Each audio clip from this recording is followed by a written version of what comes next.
ya sea total o parcial, de la función adenohipoficiaria y neurohipoficiaria. La mayoría de las literaturas nada más se enfocan en la adenohipoficiaria, pero algunas literaturas sí también se refieren también a la neurohipófisis. Y nos referimos ya a un panhipopituitarismo cuando ya hay una afectación de todas las hormonas hipofisiarias. ¿Puedes dar el siguiente, por favor? Bueno, como tal, su epidemiología es un poquito limitada, pero de lo que se pudo recabar, tiene una incidencia de 12 a 42 casos por millón de habitantes. Como tal, es una patología rara y tiene una prevalencia de 300 a 455 casos por millón de habitantes por año. El panhipopituitarismo adquirido se menciona que es más frecuente entre los 30 y 60 años y es más común en las mujeres. ¿Puedes dar la siguiente, por favor? Ok, y sobre su clasificación, tenemos dos tipos de clasificaciones. Una va a ser de acuerdo a la localización del proceso patológico y la otra va a ser sobre la clínica. Vamos a hablar sobre la clínica. Se va a dividir en aislado, parcial o panhipopituitarismo, que pues pan significa todo y pues hipopituitarismo, pues es hipopituitarismo. ¿Vale? Entonces, como ya lo dijo David, este síndrome clínico va a consistir, el panhipopituitarismo, en la pérdida de todas las funciones trópicas de las hormonas producidas en la glándula pituitaria.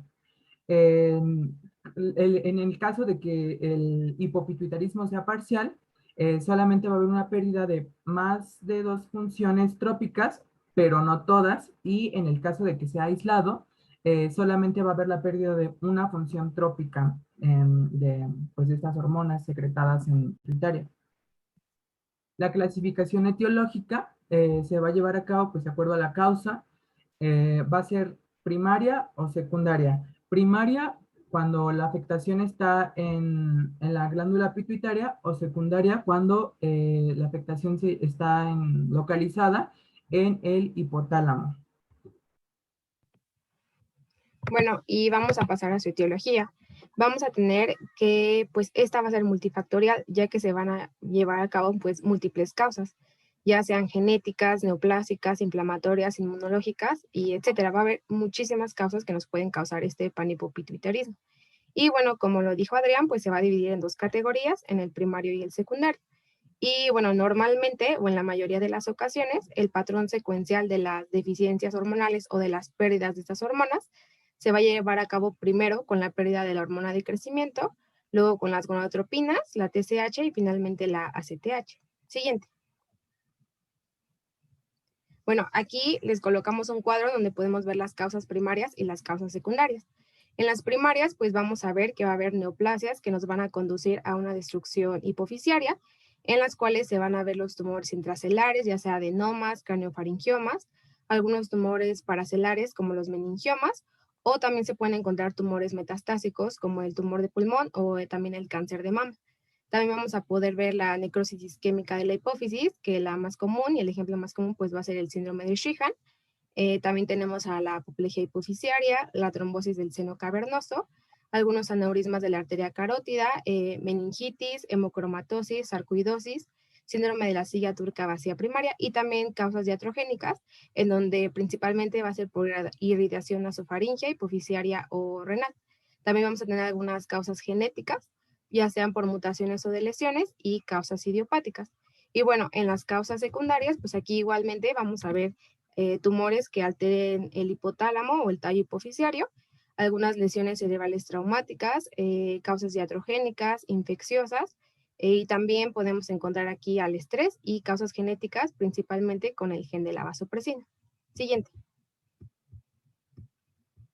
Y bueno, vamos a hablar un poco más acerca de las causas más comunes. Una de ellas pues va a ser el adenoma hipofisiario. Aquí, ¿qué va a ocurrir? Bueno, lo que va a pasar es que va a haber una comprensión de los vasos portales en el tallo hipofisiario, que esta pues va a ser secundaria ya sea a la expansión de la masa tumoral o al aumento de la presión intracelular y pues se va a llevar a cabo por diferentes mecanismos.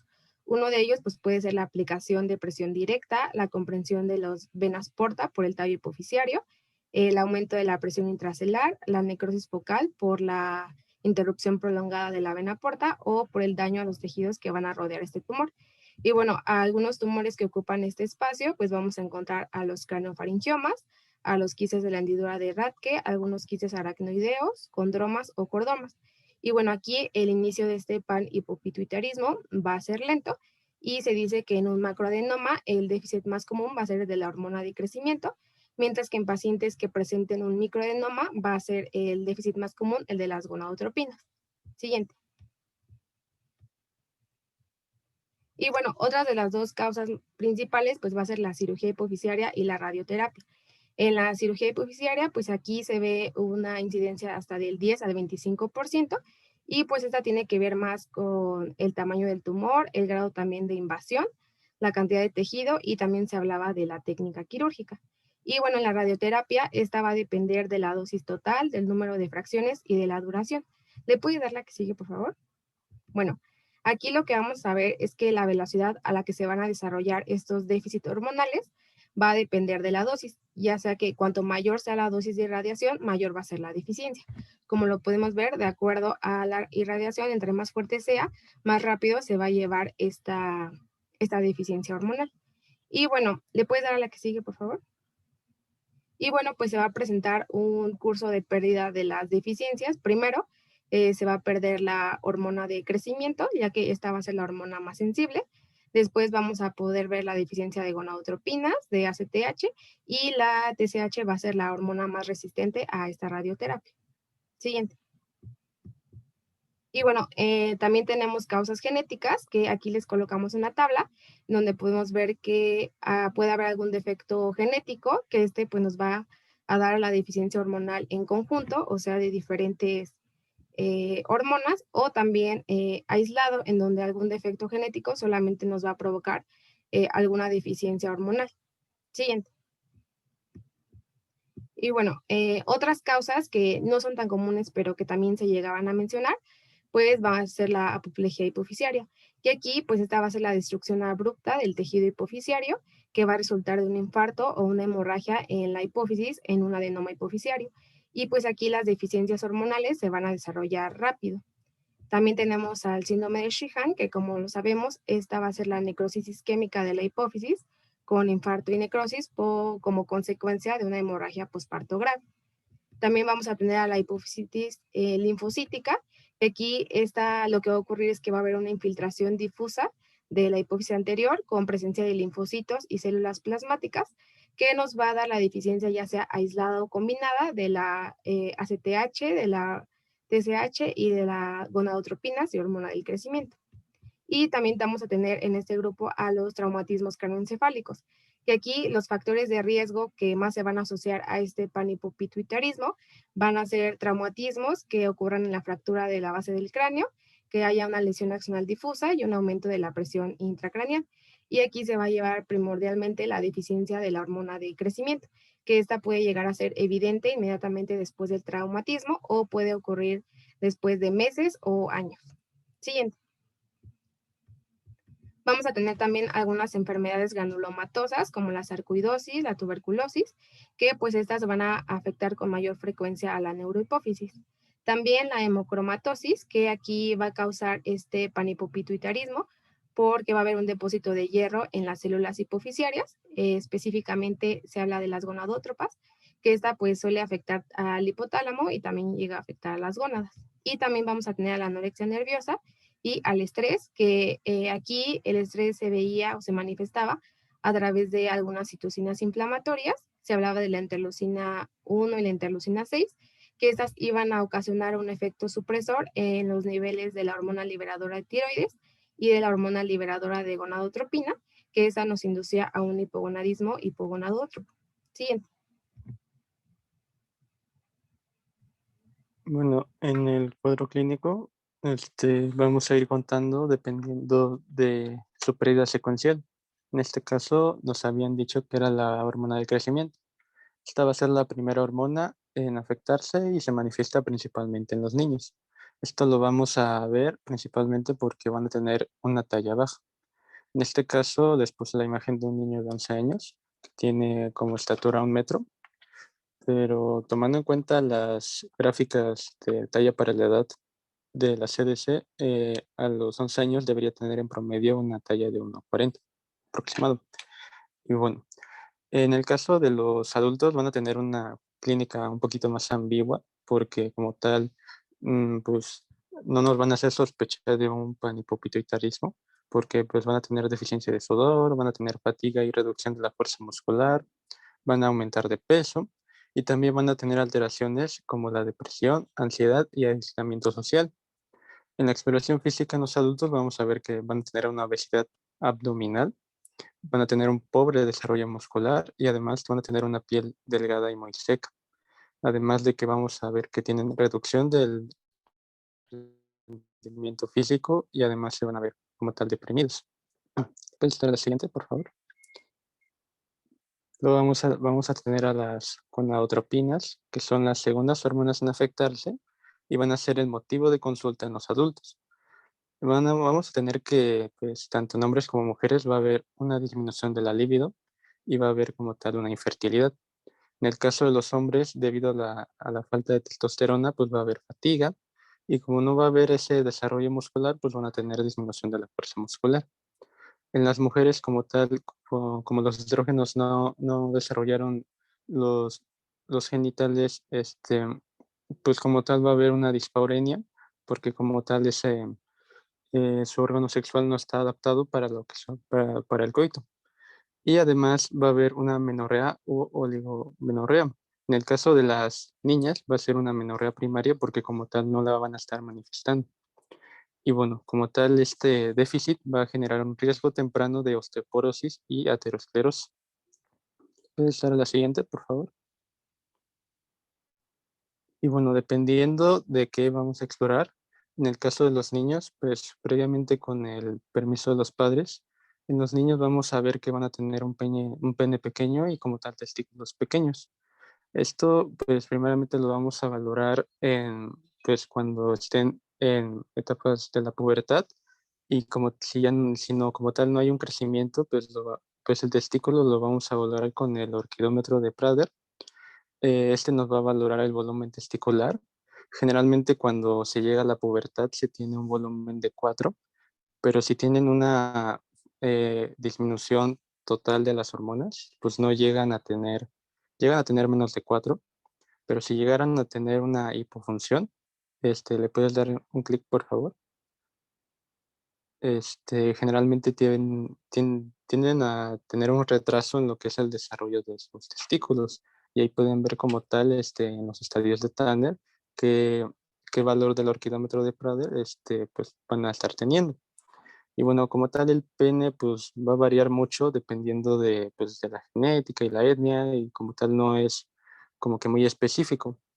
Pero pues como tal, pues al nacer tiene pues 3 centímetros de longitud y puede llegar hasta 7 centímetros antes de la pubertad. En el caso de las niñas, va a haber retraso del desarrollo mamario, van a tener un pecho infantil en caso de que tengan pues, una disminución total de las hormonas. Pero en caso de tener una disminución parcial, pues van a tener un retraso en el desarrollo. Generalmente, si tienen un Tanner 1 y todavía se mantiene por más de 13 años, pues ya pues hay que preocuparnos. Si ya tienen un Tanner 2 que se mantiene por más de 12 meses, igual ya hay que sospechar de un retraso. Si hay un Tanner 3 que se mantiene por más de 2 años, pues igual sospecha de retraso en el crecimiento. Y si tienen un Tanner 4 que se retrasa por más de 7 años, pues igual sospechar eso. En el caso de los adultos, pues en los hombres podemos ver ginecomastia. Si tuvieron vello, pues lo van a perder, principalmente en la cara y el cuerpo.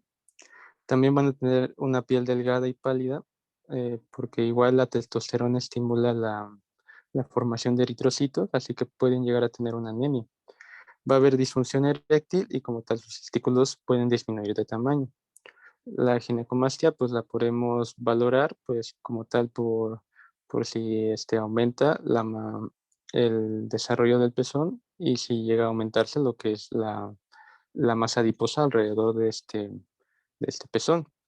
Y en el caso de las mujeres, se menciona que va a haber atrofia mamaria y bueno, esta se puede valorar pues por la tosis mamaria, pero como tal nos vamos a estar este, pues valorando más con lo que nos dice la paciente de que vio, pues vio que sus pechos disminuyeron de tamaño y como tal se están, eh, por así decirlo, adelgazando. Y también puede haber pérdida de vello axilar y púbico y este se puede agravar más si hay un déficit pues, de ACTH. ¿Puedes dar la siguiente, por favor? En el caso de la TSH, pues va a generar un cuadro clínico similar al hipotiroidismo y se menciona que como tal no es tan grave. En los niños, pues va a haber un retraso en el crecimiento, pero más importante va a haber un retraso mental. Esto como tal, pues solo podemos detectarlo en niños menores de 6 años por la escala de Denver y en niños mayores de 6 años, pues como tal por cómo se comporta, por la información que nos dice la madre. Y bueno, y en el caso de los adultos, pues la sintomatología de un hipotiroidismo, que es fatiga, debilidad, constipación, intolerancia al frío, incapacidad de perder peso, van a estar somnolientos o van a perder pelo. Y en la exploración física, pues van a estar pálidos, van a tener una piel seca o pueden estar con bradicardia. ¿Puedes estar a la siguiente, por favor? En el caso de la ACTH, en el caso de que pues la, el panhipopituitarismo sea pues abrupto, pues esta va a ser la primera en manifestarse y se menciona que es la que más amenaza la vida. ¿Cuáles son las etiologías agudas? La apoplejía hipofisiaria o un síndrome de Sheehan. Esto se manifiesta con náuseas y vómito, fatiga y debilidad, mareo, hipotensión y lo más grave ya va a dar datos de hipovolemia o como tal datos de hipoglucemia. Pero en patologías bueno, en etiologías de crónicas, de desarrollo crónico, pues nada más van a tener una fatiga crónica, anorexia, pérdida de peso, hipotensión postural y en caso pues, de los niños se llega a mencionar que hay una hipoglucemia. Pues en la exploración general como tal, pues igual van a estar pálidos y en el caso de los adultos se va a ver una pérdida de lo que es el vello axilar y el vello púbico, debido a que pues en la glándula suprarrenal se van a estar pues formando lo que son los andrógenos débiles. ¿Puedes dar la siguiente, por favor? La prolactina, bueno, esta la mencionan que solamente va a dar un síntoma clínico y es en las mujeres, que es la incapacidad para lactar, pero bueno, como tal, se menciona que es muy ignorado, ya que como tal, en países donde ya se tiene una lactancia artificial, pues realmente se ignora. Pero cuando hay que sospechar de, pues, de una deficiencia de prolactina, se menciona que en un síndrome de Sheehan, porque generalmente una paciente que tiene hipopituitarismo antes del embarazo, pues obviamente no se puede embarazar. Así que hay que sospechar de que si durante, durante el parto hubo grandes pérdidas de sangre y luego se logró sacar al bebito y no puede la madre lactar, pues primero sospechar de que haya una buena técnica y si no es eso, pues hay sospechar de que pudiera haber pues, un síndrome de Sheehan. En el caso de la ADH, de la hormona antidiurética, pues como tal su deficiencia va a provocar una diabetes insípida, que va a estar caracterizada por poliuria, polidipsia, nicturia, y en casos más graves puede haber hipotensión y datos de hipovolemia. Pero como tal, estos se pueden enmascarar por la presencia de deficiencia de ACTH de etiología aguda. ¿Puedes dar la siguiente, por favor? Y bueno, el cuadro clínico local, cuando este solamente se va a manifestar si la causa es un adenoma hipofisiario no funcional. Se menciona que va a haber una cefalea y alteraciones visuales. Generalmente, como va a estar, pues, como el adenoma hipofisiario tiende a crecer hacia el quiasma óptico, pues puede haber una hemianopsia bilateral.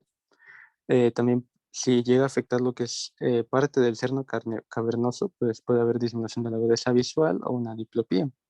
Y esto pues lo podemos valorar con la escala de Snellen o como tal datos referidos del paciente, si está viendo doble o como tal para si queremos descartar una patología orgánica del ojo, pues hacemos un fondo de ojo o si llegamos a sospechar de alguna otra patología que tenga que ver con parálisis o algo así, pues valoramos lo que son los ojos y ver si no hay ptosis o como tal una falla en el movimiento de los ojos. ¿Puedes dar la siguiente, por favor? Y bueno, vamos a empezar a hablar sobre el diagnóstico. Las técnicas que se deben de emplear va a ser la imagenología y pues la medición de todas las hormonas que acaban de mencionar mis compañeros. Empezando por la imagenología, la prueba de elección va a ser la resonancia magnética.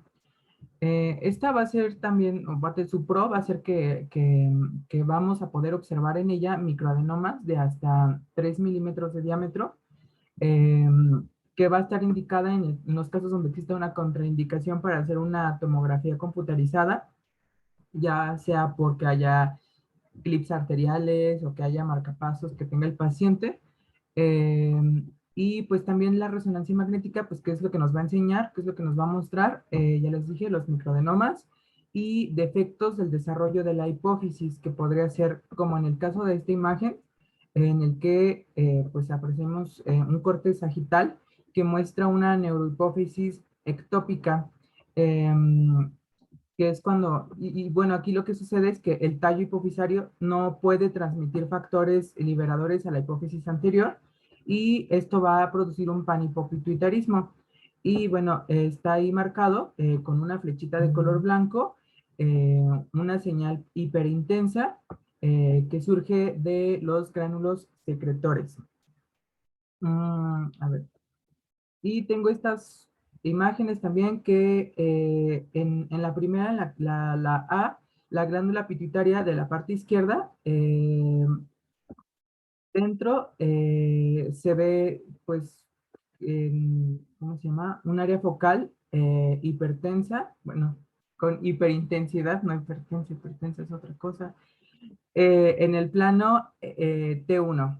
Y en la imagen B se aprecia un microadenoma que permanece hipotenso, mientras que el resto de la glándula va a verse realzada. Igual es en el plano T1. En esta imagen, en la imagen de la izquierda, se observa una lesión redonda, bien definida en la fosa pituitaria, y esta lesión es homogénea y también pues es isodensa. En la imagen de la derecha hay una lesión bien definida con un realce homogéneo en la fosa pituitaria en el plano sagital en T1 que sugiere la existencia de un adenoma hipofisario que, pues como ya lo vimos, es de las principales causas del panhipopituitarismo. Y bueno, vamos a continuar con la evaluación endocrina. Pues primero de la hormona del crecimiento, la medición basal de esta no va a ser valiosa, o sea, se tienen que hacer como pruebas en el caso de esta, para evaluarla se debe de medir la respuesta máxima que va a tener a una prueba de provocación. Esto quiere decir que se le va, hagan cuenta que se le aplica insulina, arginina, glucagón, clonidina, y pues obviamente va a tener un efecto el inyectar, la mayoría de estas son por vía intramuscular, sobre la secreción de la hormona del crecimiento. Se toman los valores ahora sí ya séricos de la hormona del crecimiento y pues vamos a tener que una deficiencia grave de la hormona del crecimiento va a ser menor a 3 microgramos sobre litro, una deficiencia parcial de 3 a 4.9 microgramos sobre litro y un valor normal pues sería de más de 5 microgramos sobre litro. Esto aquí quiere decir que si se trata de un panhipopituitarismo, o sea, donde hay como una deficiencia de todas las hormonas, podremos encontrar valores desde de los menos 4.9 microgramos sobre litro. Y bueno, encontré en un artículo, pero ese era artículo de 2019, y la verdad no sé si se pueden medir esas cosas en nuestro medio, pero encontré que la hormona del crecimiento se puede medir como de forma indirecta, midiendo las concentraciones séricas de las proteínas que regula la GH, que sería el factor de crecimiento parecido a insulina tipo 1, y las proteínas de unión al factor de crecimiento 3. Las gonadotropinas, en adultos jóvenes, las gonadotropinas van a estar disminuidas y pues la testosterona también. En mujeres pues, posmenopáusicas, las gonadotropinas pueden aparecer disminuidas o indetectables. Y en las mujeres premenopáusicas, pues apoyándonos de la parte clínica, pues va a haber amenorrea, oligomenorrea y estradiol bajo y gonadotropinas ya sea bajas o normales. En cuanto a la hormona adrenocorticotropa,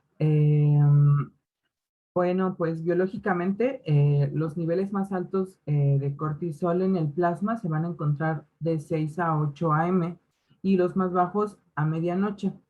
Las concentraciones de ACTH y de cortisol van a aumentar con cosas que causen estrés, ya sea estrés mental, estrés físico, enfermedades agudas, que haya un trauma, cirugía, infecciones. Y bueno, en el caso de esta, no se va a necesitar una prueba de estimulación como la GH y pues se mide directo sérica. Un nivel bajo va a ser que encontremos valores de 100 nanomoles sobre litro. Y bueno, la medición de ACTH plasmático va a ayudarnos a distinguir entre una deficiencia de glucocorticoides primaria y secundaria. En el caso de que pues exista una enfermedad de Addison o también conocida como deficiencia primaria de cortisol, va a haber un aumento de este, y en el caso de que haya una deficiencia secundaria, la ACTH va a estar disminuida o puede aparecer normal. Se puede también hacer una prueba de tolerancia con insulina para medir la respuesta de todo el eje hipotálamo pituitaria adrenales, en la que pues, se inyecta insulina, específicamente 0.1 unidades por kilogramo, y después se va a medir el cortisol en serie. En unas fuentes encontré que era cada media hora, pero en otras que era cada hora. Y ya que se llegó, también la glucemia se tiene que ir, ¿cómo se llama? Se tiene que ir midiendo. Ya cuando lleguemos a un nivel de hipoglucemia, se acepta que la cantidad de cortisol que se esté pues, secretando para ese momento sea de 500 a 600 nanomoles sobre litro. Esto en condiciones normales. Obviamente en una condición de hipopituitarismo, esto va a estar disminuido. La hormona estimulante de la tiroides, también, al igual que la GH, su medición basal no va a ser valiosa, entonces se debe de medir con una prueba de provocación de tolerancia a la insulina, al glucagón o a la clonidina, y y bueno, pues, ¿qué podemos encontrar aquí? Un hipotiroidismo secundario en el cual la T4 libre o total va a estar disminuida, o la TSH también va a estar disminuida. Sobre la hormona antidiurética también debemos apoyarnos mucho de la clínica, ya lo dijo David, va a haber datos de una diabetes insípida, como una poliuria, que va a ser la excreción de más de 3 litros en 24 horas, o sea, en total serían 40 mililitros por kilogramo al día de orina. Y esta se va a evaluar haciendo una prueba de privación de líquidos por 8 horas. Esta prueba pues debe de ser vigilada y controlada. También las que se miden con pruebas de tolerancia a la insulina, porque pues en ambas, en esta se está induciendo como la deshidratación y en la otra se está induciendo la hipoglucemia. Y pues si se trata de algún paciente que llega a tener complicaciones, pues lo podemos complicar y podemos superregarla. Entonces, en los artículos sí recalcaba mucho que estas pruebas, o sea, las hormonas que no se medían directas, tenían que ser estrictamente como vigiladas por un médico. Bueno, regresando a lo de la hormona antidiurética, se va a medir la osmolalidad y la osmolaridad plasmática cada hora, después de que pues, le dejaste de dar agua al paciente. Y cumplidas las 8 horas, se va a administrar un análogo de la hormona antidiurética, que va a ser la desmopresina, por vía intramuscular. Después de esto, pues se va a medir la osmolaridad en la orina y se considera como una prueba normal si la hormona antidiurética es secretada toda la prueba, pues demuestra que el agua se va absorbiendo normalmente y pues va a elevarse después de que, de una forma posterior al aumento de la osmolaridad de la orina. Y en el caso de que exista la diabetes insípida, la orina no se va a concentrar, obviamente pues su osmolaridad no va a elevarse, porque va a haber una disminución pues de esta hormona antidiurética. Y bueno, en estos casos también decía que la prueba puede ser no concluyente y en el caso de que sea así, se tiene que tomar ya directo la ADH. Primero se van a infundir suero salino por 2 horas para aumentar la osmolaridad plasmática a más de 300 miliosmoles kilogramo y se van a tomar muestras de sangre cada 20 o 30 minutos para ir estimulando la osmolaridad plasmática y la hormona antidiurética. En el caso de que exista una diabetes nefrogénica, va a existir un aumento de la hormona antidiurética y en el caso de que se trate de una diabetes insípida craneal, la ADH va a estar disminuida. Bueno, y eso fue lo que les comentaba. Y sobre el diagnóstico diferencial, pues vamos a tener una super lista de cosas, como la anorexia nerviosa, el hipogonadismo primario, el síndrome de Schmidt, de Fanconi, distrofia miotónica, hepatopatías crónicas, nefrosis, anemia severa, mixedema primario. O sea, si se dan cuenta, este síndrome pues es un síndrome clínico, va a tener un chorro de manifestaciones clínicas y cualquier enfermedad que coincida en estas manifestaciones, pues va a ser motivo de realizar un diagnóstico diferencial. Bueno, ahora vamos a pasar con el tratamiento. Este tratamiento se va a dividir en dos, el que va a ser dirigido al proceso de la enfermedad causante. Por ejemplo, en el caso de un adenoma hipofisiario, pues el tratamiento va a ser la extirpación quirúrgica de este. Y la terapia de reemplazo hormonal, que es la que vamos a estar viendo a continuación, en el cual se va a dar el reemplazo endocrino de por vida de las diferentes hormonas. Y bueno, teniendo en cuenta las manifestaciones clínicas y la importancia de esos trastornos endocrinos, la corrección se va a llevar a cabo primero con una compensación de la insuficiencia suprarrenal, luego vamos a abarcar el reemplazo de las hormonas tiroideas, posteriormente para las gónadas y por último vamos a tratar la insuficiencia por la hormona de crecimiento. Siguiente, por favor.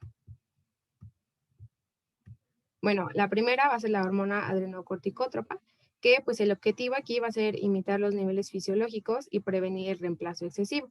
Y pues vamos a dar aquí glucocorticoides. Vamos a dar la administración de 10 a 15 miligramos de hidrocortisona 2 veces al día. Este va a ser el más recomendado y bueno, se recomiendan principalmente 2 veces, ya que otras bibliografías nos hablaban de hasta 3 veces al día, pero se decía que el más eficaz era 2 veces. Y este se preferiría de la prednisolona porque la prednisolona tenía algunas desventajas, como son que tenía más efectos secundarios, que este iba a atravesar la barrera placentaria, pero también iba a tener algunas ventajas, como son que iba a tener una administración única de 2.5 a 3.5 miligramos de prednisolona una vez al día y iba a tener una acción prolongada. Y bueno, en el caso de que el paciente esté presentando alguna infección, un traumatismo o se vaya a someter a alguna intervención quirúrgica, estas dosis de reemplazo se deben de aumentar hasta el doble o hasta el triple. Siguiente. Y bueno, ahora vamos a pasar con la TSH. Aquí pues vamos a dar levotiroxina, que vamos a iniciar el tratamiento farmacológico con 25 a 50 microgramos por día y debemos de estar aumentándolo gradualmente las dosis hasta 75 a 125 microgramos por día y debemos de administrar el fármaco en ayunas. Vamos a evaluar la respuesta a este tratamiento utilizando los síntomas clínicos y las medidas de las concentraciones plasmáticas de T4. Y pues si estamos dando una sustitución óptima de esta tiroxina, las concentraciones de T4 deben encontrarse en un rango normal o un poco superior, pero no por mucho. Y las concentraciones de T3 también deben encontrarse en un rango normal. Siguiente. Bueno, en el caso de las gonadotropinas vamos a tener a los estrógenos. Aquí pues se recomienda el uso de estrógenos y de progesterona. vamos a dar una administración de etilestadrol de 2 a 4 miligramos al día, el cual va a ser un estrógeno conjugado que va a estar combinado con progesterona, y también podemos dar el uso de anticonceptivos orales, que estos van a restaurar la menstruación regular hasta antes de la menopausia. Y en la pubertad, pues debemos de aumentar estas dosis de estrógeno. Este tratamiento debe continuarse al menos hasta la menopausia para poder prevenir así la osteoporosis, y ya después de la menopausia las dosis de estrógeno deben de reducirse progresivamente hasta que ya se logre interrumpir el tratamiento. Y bueno, también se recomienda el uso de la medroxiprogesterona de 10 miligramos, el cual va a ser una progesterona. Vamos a aplicarle de 12 a 14 días al mes, junto con el tratamiento con estrógenos y parches transdérmicos. Y bueno, a esto también debemos de pedir a la paciente que se realice una mastografía y un examen ginecológico cada año. Y bueno, también se mencionaba que si la paciente tenía concentraciones séricas de hidroepiandrosterona menores de 400 nanogramos sobre mililitro, le íbamos a dar un compuesto que va a ser en dosis de 50 miligramos al día por vía oral, el cual iba a ayudar para aumentar el vello púbico, el vello axilar, y también iba a ayudar a la mejoría de la libido, el estado de alerta y para el bienestar psicológico de la paciente. Siguiente. En el caso de los andrógenos, pues aquí se recomendaba la testosterona y vamos a dar inyecciones intramusculares con nantato o cipionato de testosterona a 200 miligramos por inyección cada 3 a 4 semanas. Y bueno, el objetivo principal va a ser recuperar las características sexuales, como el crecimiento del vello, la fuerza física, el deseo sexual y también la funcionalidad sexual. Y bueno, en la pubertad deben de aumentarse esas dosis de testosterona, pero tener también en cuenta la presencia de efectos secundarios, como son la eritrocitosis, el acné, la hiperplasia de próstata, el cáncer de próstata y también la espermatogénesis, que se va a encontrar reducida. Es por eso que a los pacientes también mayores de 40 años les tenemos que pedir también un examen rectal y una prueba de antígeno prostático específico de 3 a 6 meses después de que se inició el tratamiento y después cada año para tener un buen manejo de este. Siguiente. Y bueno, ya para tratar la fertilidad, pues se recomendaba tanto para hombres como para mujeres la gonadotropina coriónica humana y también la gonadotropina menopáusica humana. También se hablaba de la inyección pulsátil de hormona liberadora de gonadotropina, que esta pues se decía que era más eficaz y tenía menos efectos secundarios, pero esta se utilizaba con menos frecuencia. Siguiente. Bueno, vamos a pasar a la hormona antidiurética, que bueno, aquí el fármaco de elección pues va a ser la desmopresina y pues debemos de comenzar con una dosis baja y vamos a irla aumentando hasta controlar la producción de orina. Esta dosis debe de comenzar con dosis de 0.0 miligramos al día. Y bueno, hay que tener también en cuenta esto porque no podemos dar una sobredosis, ya que esta nos puede llevar a una hiponatremia, donde el paciente pues nos puede llegar a presentar náuseas, dolor de cabeza o fatiga. También por esto tenemos que realizar pruebas periódicas de electrolitos para evaluar cómo va nuestro paciente. Y bueno, aquí vamos a administrar ya sea por vía oral, nasal o vía intravenosa. En la vía oral, dosis de 0.1, 0.2 miligramos, 2 a 3 veces al día. En la vía nasal, de dosis de 10 microgramos a 0.1 mililitros 2 a 3 veces por día. Y por vía intravenosa, de 1 a 2 microgramos 2 veces al día. Siguiente. La última hormona que vamos a arreglar, se puede decir, va a ser la hormona de crecimiento. Y pues aquí vamos a utilizar la hormona de crecimiento humana recombinante por inyección subcutánea con una dosis inicial de 0.2 a 0.3 miligramos al día, la cual va a ser administrada en la noche para imitar la mayor secreción de hormona de crecimiento. Y vamos a dar un pequeño incremento mensual de 0.01 a 0.015 miligramos al día, de acuerdo con la respuesta de nuestro paciente. Y en pacientes mayores de 60 años vamos a dar de 0.1 a 0.2 miligramos al día, porque se dice que la secreción de hormona de crecimiento va a ser mayor en individuos más jóvenes. Y bueno, aquí los efectos secundarios que se pueden tener, pues va a ser el edema, artralgia, mialgia, parestesias, cefalea, apnea del sueño e insomnio. Y bueno, con este uso de la hormona de crecimiento se va a mejorar la calidad del paciente, ya que esta va a tener una mejor sensación emocional, va a tener un incremento de la masa muscular y disminución de la grasa visceral y de la circunferencia de la cintura. Entonces, por estas mismas razones, el monitoreo que tenemos que tener con el paciente debe de incluir un examen físico y medidas antropométricas. Y bueno, así también como lo mencionaba Adrián, también se recomendaba el uso del factor de crecimiento insulínico tipo 1, que este se decía que era el marcador bioquímico más útil para evaluar la respuesta a la hormona de crecimiento. Siguiente. Y bueno, ya por último del tratamiento, les colocamos una tabla en donde podemos ver como un resumen de esto, en donde de acuerdo a las deficiencias hormonales que se van a estar dando, cuál va a ser el primer fármaco que tenemos que dar, cuál va a ser el segundo y por qué. Siguiente. Y bueno,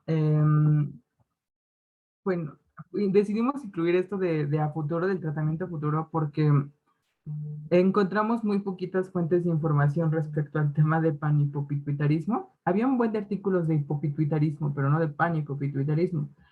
Y pues a futuro se espera que en estos pacientes la meta de tratamiento pues sea minimizar los síntomas y todos los signos de cada deficiencia hormonal, que ya vimos que son infinitos, al mismo tiempo pues reducir los efectos adversos y mejorar la calidad de vida de estos pacientes. Y bueno, para lograrlo se necesita conseguir que pues se haga, pues sí, que se administren las hormonas en la cantidad y en el tiempo adecuado en el que se producirían fisiológicamente. Y pues esto con el fin de simular la expresión genética que pues van teniendo en nuestro cuerpo. Ya sabemos que las hormonas son proteínas al final de cuentas, que tienen una expresión de acuerdo a los estímulos. Y pues esto es lo que se busca y pues administrarlas, como ya lo dije, en el momento de la dosis adecuada. Y bueno, ya por último tenemos el pronóstico, que si el paciente lleva una terapia adecuada, pues puede restaurar como tal su salud normal. Pero se menciona que como tal en estos pacientes hay un riesgo doble de mortalidad en comparación con la población general. ¿Quienes tienen el peor pronóstico? Mujeres y niños, que la causa del panhipopituitarismo sea por un craniofaringioma o que como tal la etiología sea por un tratamiento con radioterapia o que como tal hayan llevado un tratamiento inadecuado. ¿Cuáles son las complicaciones a futuro? Principalmente complicaciones cardiovasculares, complicaciones respiratorias y complicaciones cerebrovasculares. ¿Puedes dar la siguiente, por favor? Y eso sería todo. Entonces, Muy bien. ¿Alguna pregunta? Yo solo una, doctor. En Sí. algunas bibliografías muchas veces se encontraba que por la deficiencia de la hormona de crecimiento ponían según como de cuadro algo de disminución de la calidad de vida, pero no entendía muy bien a qué se refiere, como que suena muy ambiguo. Ok. Mira, generalmente en ellos, en los que tienen pánico, no suplimos el déficit de hormona del crecimiento. No tanto como, por ejemplo, el suplemento de hormonas tiroideas, de hormonas, de lo que son esteroides y de las hormonas sexuales.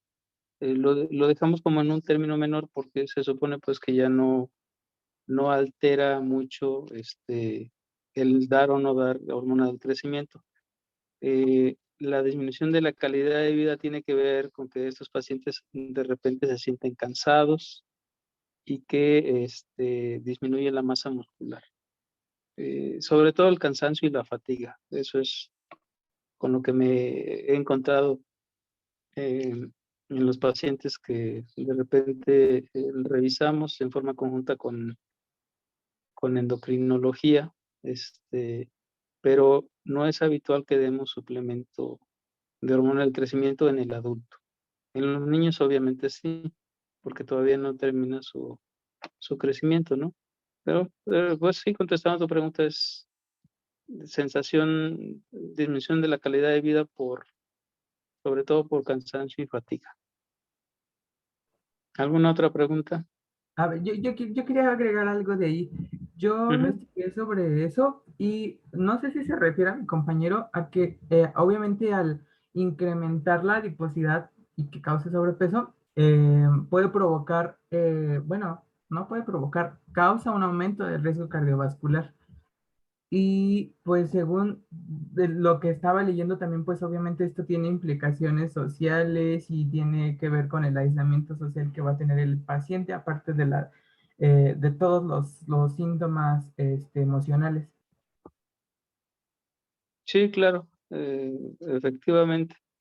En la práctica, te digo, nos enfocamos a suplir tanto la función tiroidea, que es muy importante por la cuestión del metabolismo, como la función esteroidea, que también tiene que ver con parte del metabolismo y obviamente la calidad de vida, y dejamos en segundo término incluso suplir las hormonas sexuales, porque casi siempre estamos viendo adultos muy cercanos al cese del ciclo reproductivo, ¿no?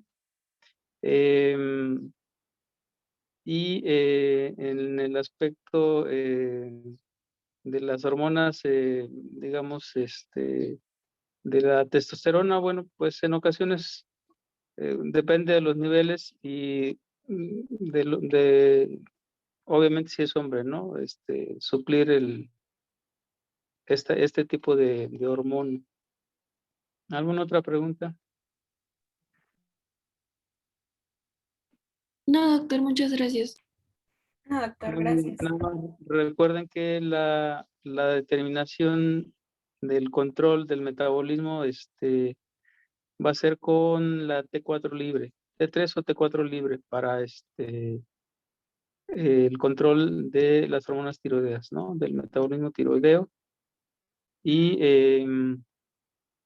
de lo que es en el aspecto de la administración de las hormonas esteroideas, casi nunca hacemos una determinación de control para ver si está bien o está mal. Nos guiamos en forma indirecta en relación a cómo está la glucosa, cómo está el sodio, cómo está el potasio, eh, para hacer el ajuste de la prednisolona, ¿no? Y de la presión arterial, obviamente. Es decir, no estamos haciendo determinaciones continuas de lo que es hormonas esteroideas para hacer el ajuste. Simplemente nos guiamos por esos aspectos clínicos a diferencia del perfil tiroideo, ¿no? Muy bien, ¿alguna otra pregunta? ¿Ninguna? No, doctor, muchas gracias. No, doctor. Bueno, muy bien, pues eso sería todo. Nos vemos entonces el lunes.